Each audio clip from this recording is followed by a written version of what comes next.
Hello दोस्तों, स्वागत है आप सभी का मेरे यूट्यूब चैनल पर जिसका नाम है टेक्निकल स्टडी फैक्ट। तो आज हम भारत के इतिहास से रिलेटेड कुछ इम्पोर्टेंट क्वेश्चन करेंगे जो परीक्षा की दृष्टि से बहुत महत्वपूर्ण है। तो अगर आप फर्स्ट टाइम मेरे यूट्यूब चैनल पर आए हो तो प्लीज़ चैनल को सब्सक्राइब करें, बेल आइकन को दबाएं ताकि आपको हर अपडेट मिलता रहे। तो मैं कुछ दिनों से थोड़ा बिजी था, तो मुझे अभी हम डेली वीडियो बनाया करेंगे। तो आप मेरे चैनल को सब्सक्राइब करें, इतनी ही रिक्वेस्ट है आप सभी से। तो चलिए स्टार्ट करते हैं। आज का पहला प्रश्न है, लाख बख्श की उपाधि किस शासक को दी गई थी? जो लाख बख्श है वो उसकी उपाधि थी, वो किसे दी गई थी? आपके सामने चार ऑप्शन है, इल्तुतमिश, बलबन, रजिया सुल्तान या कुतुबुद्दीन ऐबक। तो इसका करेक्ट ऑप्शन कुतुबुद्दीन ऐबक हो जाएगा। जो कुतुबुद्दीन ऐबक था उसको लाख बख्श की उपाधि दी थी। तो जो कुतुबुद्दीन ऐबक था उसका नाम वो किसका दास था? वो मोहम्मद गोरी का दास था, ये भी याद रखना। तराइन के द्वितीय युद्ध के बाद जो गोरी ने ऐबक को भारत के विजित प्रदेशों का प्रबंधक नियुक्त किया। तो ऐबक ने इंद्रप्रस्थ को अपना मुख्यालय बनाया। ऐबक को लाख बख्श और हातिमा द्वितीय कुरान खां के नाम से भी जाना जाता है। तो ये सभी मतलब कि मेन मेन से नाम है इसके। हातिम जो द्वितीय भी कहा जाता है, कुरान खां भी कहा जाता है, और लाख बख्श तो इसको बोला ही जाता है। मेन लाख लाख बख्श है। तो कुरान खां और हातिम द्वितीय भी, अगर कुछ बिचलाने वाला क्वेश्चन पूछ लिया जाए तो उसमें हातिम द्वितीय या कुरान खां भी पूछ लेगा तो किसे कहा जाता है? कुतुबुद्दीन ऐबक को।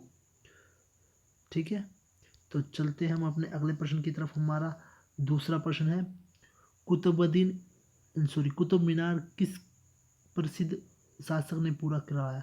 जो कुतुब मीनार थी ना, वो किस शासक ने पूरा किया गया था? जो इसका करेक्ट ऑप्शन इल्तुतमिश हो जाएगा। जो इल्तुतमिश थे उन्होंने जो कुतुब मीनार थी उसका जो काम था वो पूरा करवाया था। वैसे इसको स्टार्ट किसने करा था? वो कुतुबुद्दीन ऐबक ने। जो कुतुबुद्दीन ऐबक थे उन्होंने इसको स्टार्ट करा था, लेकिन इसको कंप्लीट करने का श्रेय किसके जाता है? इल्तुतमिश को।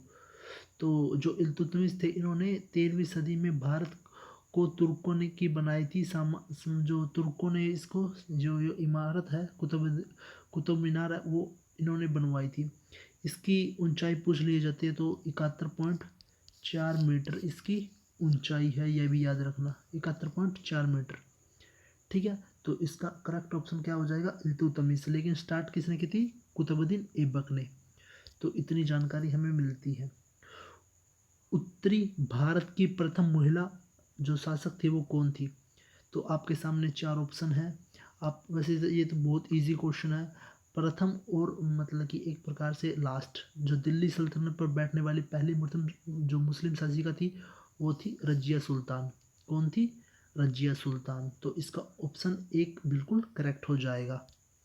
तो चलते हैं हम अपने अगले प्रश्न की तरफ। हमारा चौथा प्रश्न है, तो फोर्थ प्रश्न है आप सभी के सामने, निम्नलिखित में से वह दिल्ली की सुल्तान कौन था जिसकी मृत्यु पोलो खेलते हुई थी? जो भाई ऐसा सुल्तान था जो पोलो खेल रहा था। पोलो वो गेम होता है जो जैसे घोड़ों पे बैठकर एक बॉल से मारते हैं डंडे के साथ, तो उसको पोलो बोलते हैं। तो जो पोलो खेलते समय किस सुल्तान की मृत्यु हुई थी? कुतुबुद्दीन ऐबक की। जो कुतुबुद्दीन ऐबक है उनकी पोलो खेलते समय मृत्यु हो गई। तो इन चारों ऑप्शन में से एक बिल्कुल करेक्ट है। तो हम कुछ आज 25 क्वेश्चन करेंगे, 25 क्वेश्चन करेंगे क्योंकि वीडियो लंबा ना हो और आप सभी भी बोर ना हो, तो इसलिए हम 25 क्वेश्चन का सेट करेंगे और 25 क्वेश्चन हम कल करेंगे। तो चैनल को सब्सक्राइब ज़रूर करें, बेल आइकन को भी दबा दें। ठीक है, तो चलते हैं हम अपने अगले प्रश्न की तरफ। हमारा अगला प्रश्न, पाँचवा प्रश्न है, जो रजिया सुल्तान किसकी बेटी थी? तो ये रजिया सुल्तान थी, ये किसकी बेटी थी? तो आपके सामने चार ऑप्शन है, अल्तमस की या कुतुबुद्दीन ऐबक की या नसरुद्दीन की या बलबन की। तो चार ऑप्शन आप सभी के सामने हैं। तो इसकी जो करेक्ट ऑप्शन हो जाएगा वो बोलता है अल्तमस। अल्तमस को इल्तुतमिश भी बोलते हैं, याद रखना। कहीं जगह अल्ततमश आ जाए तो कंफ्यूज मत होना, इल्तुतमिश और अल्ततमिश ये सेम ही नाम है। तो इसका करेक्ट ऑप्शन एक हो जाएगा। तो चलते हैं हम अपने अगले प्रश्न की तरफ। हमारा सिक्स्थ प्रश्न है, मोहम्मद गोरी विवेजित प्रदेशों की देखभाल के लिए निम्नलिखित में से किसे विश्वसनीय जर्नल को छोड़कर गया था। जो मोहम्मद गोरी थे, उन्होंने जो प्रदेश थे उन्होंने जो जीत लिए थे उन पर मतलब कि एक प्रकार से भाई काम अच्छे से हो रहा है या नहीं हो रहा, एक जर्नल था जो उसका विश्वसनीय था, वो कौन सा था? नसरुद्दीन था, अल्ततमिश था, या कुतुबुद्दीन ऐबक था, या मालिक कफूर था? तो इसका जो करेक्ट ऑप्शन है वो हो जाएगा, आप बताएं। इसका करेक्ट ऑप्शन कुतुबुद्दीन ऐबक हो जाएगा। जो कुतुबुद्दीन ऐबक थे तो उन्होंने मतलब कि एक प्रकार से ये मोहम्मद गोरी ने उन्हें छोड़ दिया, जर्नल थे इनके विश्वसनीय जर्नल थे। तो इन्होंने मतलब कि एक प्रकार से जो मोहम्मद गोरी ने जीते हुए प्रदेशों की देखभाल करी थी कुतुबुद्दीन ऐबक ने। ठीक है, तो चलते हैं हम अपने अगले प्रश्न की तरफ। हमारा सातवां प्रश्न है, दिल्ली सल्तनत का राज्यकाल कब समाप्त हुआ? जो दिल्ली सल्तनत है, एक प्रकार से जैसे दिल्ली पर राज करने की जो सल्तनत थी वो कब समाप्त हो गई थी? वो चार ऑप्शन आप सभी के सामने हैं। तो इन चारों ऑप्शनों में से जो करेक्ट ऑप्शन हुआ है वो है 1526 में। 1526 में क्यों? क्योंकि पानीपत का जो लड़ाई हुई थी, पानीपत की जो लड़ाई है 1526 में हुई थी।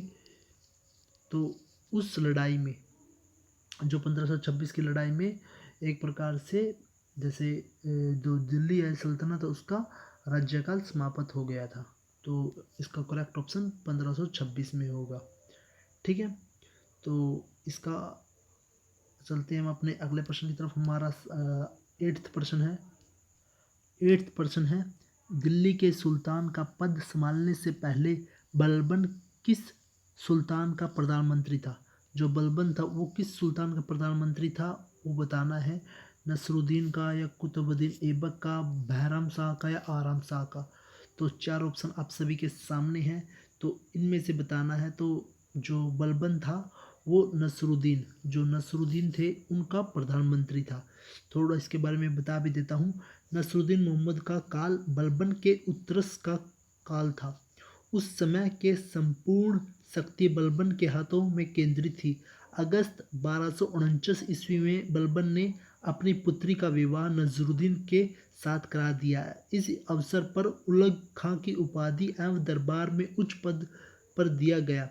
जो 1266 में नसरुद्दीन की मृत्यु के बाद बलबन गद्दी पर बैठ गया। जो बलबन था वो जो नसरुद्दीन का पिता था एक प्रकार से, जो बलबन थे।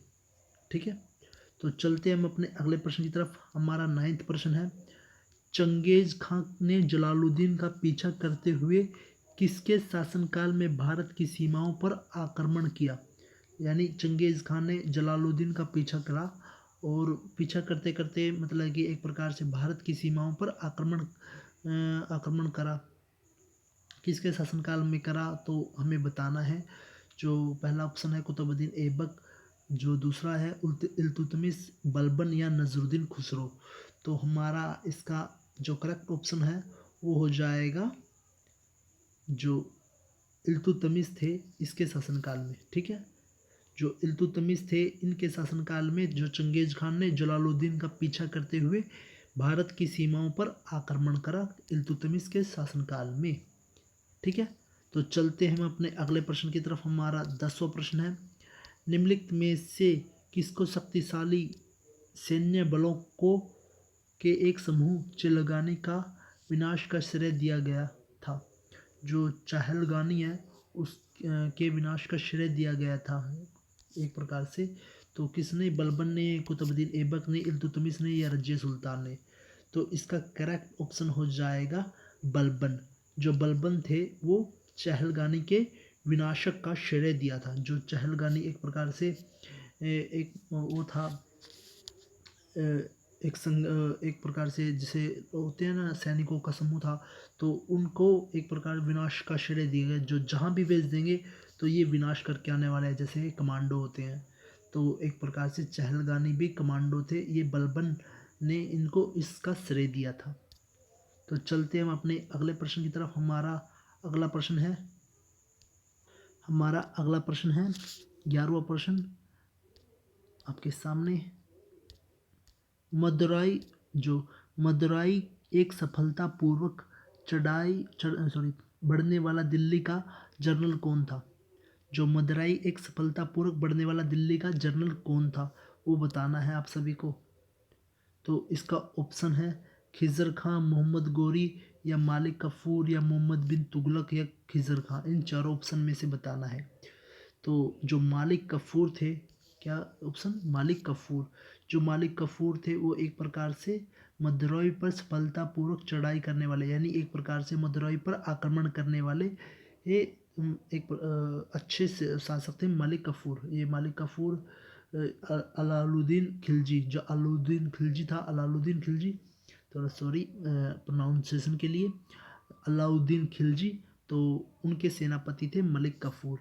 तो इन्होंने मदुरई पर सफलतापूर्वक चढ़ाई की, एक प्रकार से इसको जीत लिया। तो अगला प्रश्न है 12वां प्रश्न। दिल्ली के खिलजी सुल्तान थे। तो दिल्ली के जो खिलजी सुल्तान कौन थे? मंगोल थे, अफगान थे, तुर्क थे, या एक जाट कबीला? तो आप सभी को इन चार ऑप्शन में से बताना है। तो दिल्ली के खिलजी सुल्तान थे तुर्क। तो क्या ऑप्शन हो जाएगा इसका? तुर्क। ठीक है, तो तुर्क इसका बिल्कुल करेक्ट ऑप्शन हो जाएगा। तो चलते हैं हम अपने अगले प्रश्न की तरफ। हमारा 13वां प्रश्न है किसके शासनकाल में सबसे अधिक मंगोल आक्रमण हुए थे? जो मंगोलों ने आक्रमण करा था किसके शासनकाल में किया था? बलबन के, अलाउद्दीन खिलजी के, मोहम्मद बिन तुगलक के, या फिरोज फिरोज तुगलक के? तो इन चार ऑप्शन में से बताना है। तो हमारा जो करेक्ट ऑप्शन है वो हो जाएगा अलाउद्दीन खिलजी। जो अलाउद्दीन खिलजी थे, इनके शासनकाल में सबसे अधिक मंगोल आक्रमण हुए थे। ठीक है, तो चलते हैं हम अपने अगले प्रश्न की तरफ। हमारा 14वां प्रश्न है स्वयं को दूसरा सिकंदर सानी कहने वाला सुल्तान था। जो दूसरा सिकंदर या सिकंदर सानी कहने वाला सुल्तान कौन था? बलबन था, अलाउद्दीन खिलजी था, मोहम्मद बिन तुगलक था, या सिकंदर लोदी था? तो आप सभी को इन चारों ऑप्शन में से बताना है। तो इसका करेक्ट ऑप्शन हो जाएगा अलाउद्दीन खिलजी। जो अलाउद्दीन खिलजी थे वो एक प्रकार से अपने आप को सिकंदर, जो दूसरा सिकंदर समझने वाले शासक थे या सुल्तान थे। ठीक है, तो इसके बारे में थोड़ा मैं बता भी देता हूँ। बरानी के अनुसार अलाउद्दीन ने एक नए धर्म की स्थापना तथा विश्व विजेता की योजना बनाई। जैसे सिकंदर ने बनाई थी ना, तो अलाउद्दीन खिलजी ने भी सोचा कि मैं भी विश्व विजेता बनूंगा, और दूसरा अपने आप को सिकंदर की उपाधि धारण करी। तो उसने अपने सिक्कों और सार्वजनिक प्रार्थनाओं में भी स्वयं के द्वितीय, मतलब कि एक प्रकार से जो उसके सिक्के थे और जो भी प्रार्थना करने वाला सामान था उनमें अपना नाम चढ़ा दिया। तो वो एक प्रकार से बता दिया कि मैं एक अच्छा भाई शासक हूँ, मैं विश्व विजेता बन सकता हूँ। तो इसका करेक्ट ऑप्शन हो जाएगा अलाउद्दीन खिलजी। तो चलते हैं हम अपने अगले प्रश्न की तरफ। हमारा 15वां प्रश्न है। आपको 15 प्रश्न दिखाई दे रहा है, तो थोड़ा मैं बता भी देता हूँ। सुल्तान वंश की विशालतम स्थायी सेना जिसका भुगतान सीधा राज्य द्वारा किया जाता था बनाई थी। जो सुल्तान वंश की विशालतम स्थायी सेना किसके पास थी? मतलब एक प्रकार से चार ऑप्शन दिए हैं। इल्तुतमिश ने, या अलाउद्दीन खिलजी ने, मोहम्मद बिन तुगलक ने, या सिकंदर लोदी ने? तो किसने मतलब एक प्रकार से स्थायी सेना बनाई थी? तो 15वें जो क्वेश्चन है उसका आंसर हो जाएगा 2, अलाउद्दीन खिलजी ने। जो अलाउद्दीन खिलजी हैं इन्होंने ही एक प्रकार से, जैसे अभी अभी थोड़े पीछे गया ही था कि इन्होंने सिकंदर बनने की भी कोशिश करी थी। द्वितीय सिकंदर भी बोला जाता है इसको। अब बोला कि अपने आप को बुलवाया था इन्होंने। तो अलाउद्दीन खिलजी ने भी जो स्थायी सेना की शुरुआत की थी, जो कि मतलब कि एक प्रकार से इनको तनख्वाह दी जाती थी, इनको पेमेंट दी जाती थी युद्ध करने के लिए। तो किसने की थी? अलाउद्दीन खिलजी ने। तो चलते हैं हम अपने अगले प्रश्न की तरफ। हमारा 16वां प्रश्न है मोहम्मद बिन तुगलक निपुण थे। जो मोहम्मद बिन तुगलक है वो निपुण किस में थे? कला में, संगीत में, सुलेखन में, या दर्शन में? तो चार ऑप्शन आपके सभी के सामने हैं। तो मोहम्मद बिन तुगलक किस में निपुण थे? वो निपुण थे दर्शन में। किस में निपुण थे? दर्शन शास्त्र में। उनको मतलब कि गणित की, ज्योतिष की विद्या की और पदार्थ विज्ञान, जो भी मतलब कि तर्क शक्ति या उन सभी को पहचानने की इसमें क्षमता थी। मोहम्मद बिन तुगलक को क्या बोला जाता है? दर्शन शास्त्र। दर्शन शास्त्र। अगर कहीं जगह दर्शन ना मतलब कि ऐसे लिखा है दर्शन शास्त्र, तो इसका ऑप्शन दर्शन शास्त्र बिल्कुल करेक्ट हो जाएगा। ठीक है, तो चलते हम अपने अगले प्रश्न की तरफ। हमारा 17वां प्रश्न है, इब्न बतूता किसके शासनकाल में भारत आया था? तो जो इब्न बतूता थे वो किसके शासनकाल में भारत आए थे? इल्तुतमिश, अलाउद्दीन खिलजी, मोहम्मद बिन तुगलक या बलबन। तो इसका करेक्ट ऑप्शन हो जाएगा मोहम्मद बिन तुगलक। जो मोहम्मद बिन तुगलक है वो इब्न बतूता उसके शासनकाल में आए थे। तो कैसे याद रख सकते हैं इसको? इब्न बतूता पहन के जूता, जूता का तय, तो तुगलक। तो इब्न बतूता किसके शासनकाल में आए थे? तुगलक के शासनकाल में। ये यहाँ से तय उठा ले, ये इसका आगे का तय। तो इसका करेक्ट ऑप्शन थर्ड हो जाएगा। तो चलते हम अपने अगले प्रश्न की तरफ। हमारा 18वां प्रश्न है। तो 18वां प्रश्न ये रहा, दिल्ली के सुल्तान ने एक रोजगार विभाग, एक दान विभाग और एक परोपकारी चिकित्सालय की स्थापना की। एक प्रकार से ये किसने मतलब कि दिल्ली के अंदर एक रोजगार विभाग की, एक दान विभाग की, एक परोपकारी चिकित्सालय की स्थापना की? फिरोज तुगलक ने, मोहम्मद तुगलक ने, अलाउद्दीन खिलजी ने या बलबन ने? तो आपके सामने ये चार ऑप्शन है, तो इनमें से बताना है। तो इसका करेक्ट ऑप्शन हो जाएगा फिरोज तुगलक। जो फिरोज तुगलक थे इन्होंने ही एक रोजगार विभाग, दान विभाग और परोपकारी चिकित्सालय की स्थापना की थी। तो ऑप्शन एक बिल्कुल करेक्ट हो जाएगा। तो चलते हम अपने अगले प्रश्न की तरफ। हमारा 19वां प्रश्न है, दिल्ली के निम्नलिखित सुल्तानों में से किसे इतिहासकारों ने विरोधों का मिश्रण बताया है? जो इतिहासकारों ने विरोधों का मिश्रण किसे बताया है? बलबन को या अलाउद्दीन खिलजी को, मोहम्मद बिन तुगलक को या इब्राहिम लोदी को? तो ये चार ऑप्शन आप सभी के सामने हैं। तो इसका जो करेक्ट ऑप्शन है वो हो जाएगा मोहम्मद बिन तुगलक। जो मोहम्मद बिन तुगलक को सुल्तानों मतलब कि इतिहासकारों ने विरोधों का मिश्रण बताया है। इसके बारे में थोड़ा मैं बता भी देता हूँ। मोहम्मद बिन तुगलक को इतिहासकारों ने विरोधों का मिश्रण बताया है। तो मोहम्मद बिन तुगलक तर्कशास्त्र, दर्शन शास्त्र, ज्योतिष विद्या और पदार्थ विज्ञान में निपुण थे। अभी बताया है मैंने आप सभी को। लेकिन उसमें व्यवहारिक जो निर्णय शक्ति थी, सामान्य बुद्धि का अभाव था।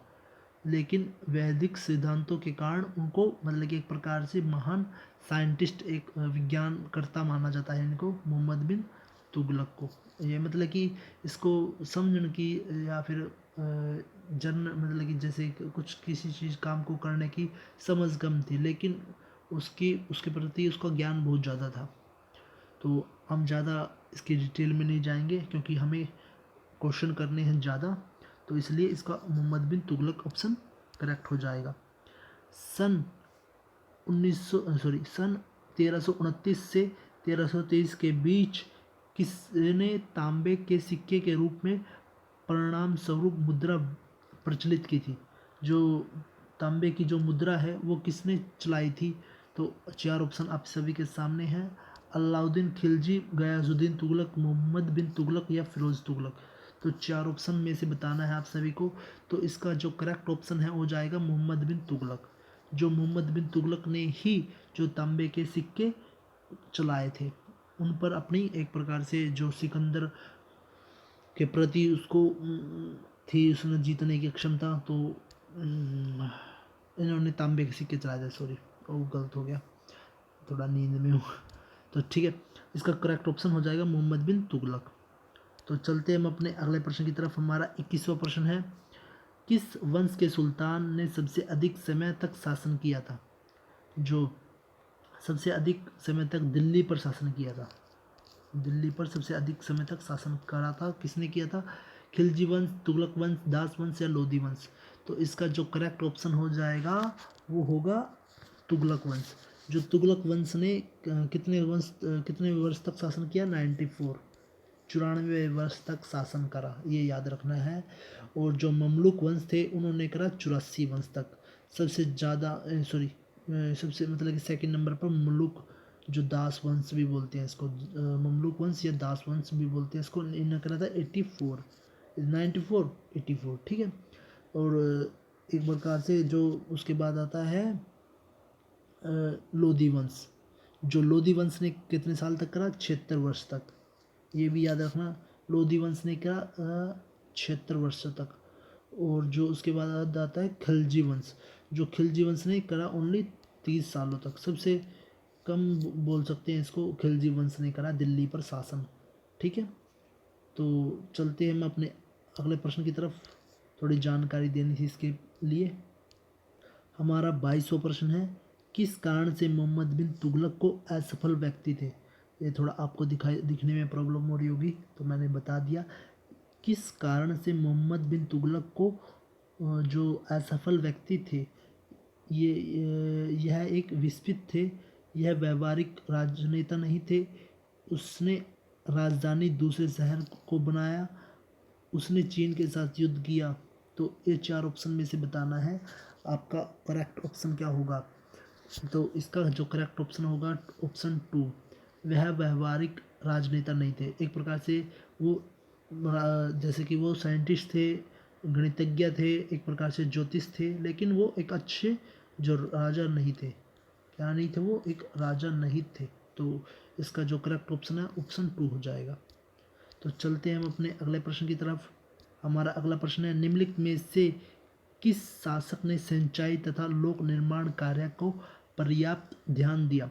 जो मतलब एक ऐसा राजा जिसने सिंचाई पर और लोक निर्माण कार्य पर सबसे ज़्यादा ध्यान दिया। मोहम्मद बिन तुगलक ने, अलाउद्दीन खिलजी ने, फिरोज तुगलक ने या गयासुद्दीन तुगलक ने। तो 4 ऑप्शन आप सभी के सामने हैं, तो इसमें से ऑप्शन हो जाएगा फिरोज तुगलक। जो फिरोज तुगलक थे, इन्होंने मतलब किस किस पर ध्यान दिया, सिंचाई पर यानी खेती पे, खेती बाड़ी पर ध्यान दिया, और दिया लोक निर्माण। लोक निर्माण जैसे कि अच्छे मकान बनाना, लोगों को मतलब कि एक प्रकार से रोजगार देना, और तरह तरह की फैक्ट्रियाँ लगाना। तो इस प्रकार का लोक निर्माण जो लोगों के लिए अच्छे लाभदायक हो, तो उसका जो श्रेय है वो जाता है फिरोज तुगलक। तो ऑप्शन जो थर्ड है उसका बिल्कुल करेक्ट हो जाएगा। तो चलते हैं हम अपने अगले प्रश्न की तरफ। हमारा अगला प्रश्न है 24वां प्रश्न, जो आप सभी के सामने है। लोधी वंश की स्थापना किसने की थी। ये बिल्कुल आसान सा क्वेश्चन है। तो जो इसका बहलोल लोधी, जो बहलोल लोधी थे, वो उन्होंने इसकी स्थापना की थी 1451 में। 1451 में इसकी स्थापना करी थी। लेकिन जो 1526 में इसका अंत हो गया था। और वो किसने करवाया था, वो कराया था जो इब्राहिम लोधी। जो इब्राहिम लोधी थे, लास्ट जो लोधी वंश के शासक थे, इनका युद्ध हुआ था बाबर के साथ, तो बाबर ने इनको हरा दिया था, ठीक है। तो चलते हैं हम अपने अगले प्रश्न की तरफ। आ ही गया अगला क्वेश्चन भी सेम ही है। लोधी वंश के अंतिम शासक कौन थे। तो अभी मैंने बताया है इब्राहिम लोधी, जो 1526 में मारे गए, किसके हाथों, बाबर के हाथों। बाबर ने इन्हें मार दिया, ठीक है। तो आज के लिए बस इतना ही। आशा करता हूँ आप सभी को वीडियो पसंद आई होगी, क्योंकि प्रश्न बहुत यूनिक से हैं। और हाँ, एसएससी क्वेश्चन रिपीट करता है, जितना हो सके उतनी मतलब क्या प्रैक्टिस करें। तो हम अब से डेली वीडियो डाला करेंगे। तो आप सभी से रिक्वेस्ट है, प्लीज़ चैनल को सब्सक्राइब करें, बेल आइकन का दबाएं, और लाइक शेयर सब्सक्राइब ज़रूर करें। Thank you so much. तब तक के लिए बाय, जय हिंद, जय भारत।